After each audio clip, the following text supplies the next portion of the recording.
दोस्तों, खाना खाने के बाद उनकी टट्टी कैसे बनती है और हमारा खाना पचता कैसे है?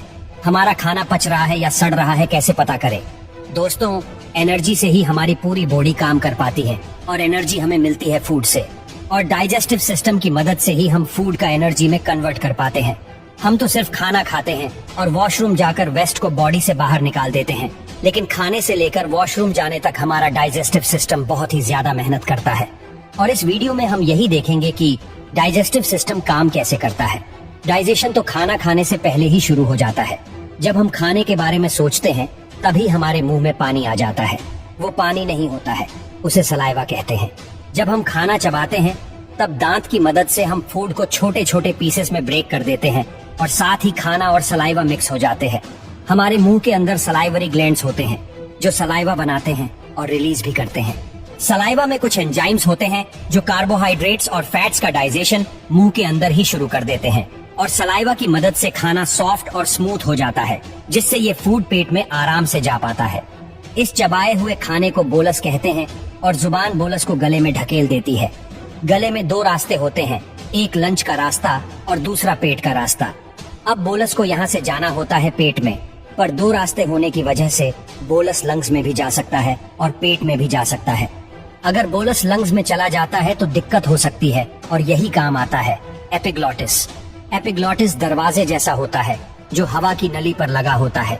वैसे तो एपिग्लॉटिस हमेशा ही खुला रहता है, लेकिन जब हम खाना खाते हैं या पानी पीते हैं तब एपिग्लॉटिस बंद हो जाता है, और तब खाना या पानी हवा की नली में नहीं जा पाते हैं और इस तरह बोलस फूड पाइप में आ जाता है।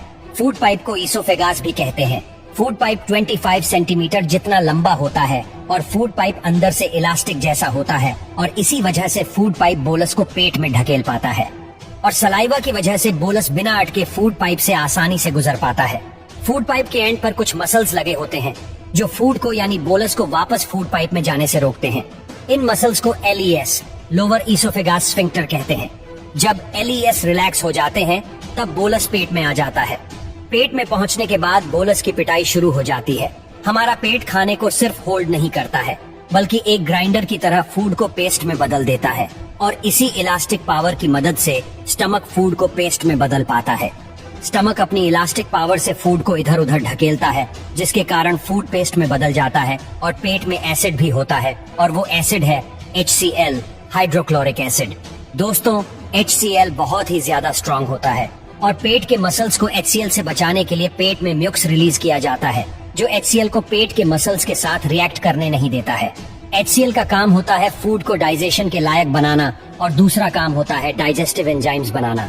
HCl के कारण पेप्सिन एंजाइम बन पाता है जो प्रोटीन्स को एमिनो एसिड में बदल देता है, और फूड में जितने भी बैक्टीरिया होते हैं सभी पेप्सिन की वजह से मर जाते हैं, और फिर दूसरा एंजाइम्स रिलीज होते हैं जो फैट्स को और कार्बोहाइड्रेट्स को डाइजेस्ट करने लायक बनाते हैं। तो पेट में फूड 6 से 8 घंटे के लिए रहता है, और इन 6 से 8 घंटे में फूड लिक्विड में बदल जाता है। इस लिक्विड को काइम कहते हैं। तो काइम 6 से 8 घंटे बाद चला जाता है स्मॉल इंटेस्टाइन में, पर स्मॉल इंटेस्टाइन में जाते समय काइम बाइल जूस और पैनक्रिएटिक जूस के साथ मिक्स होता है।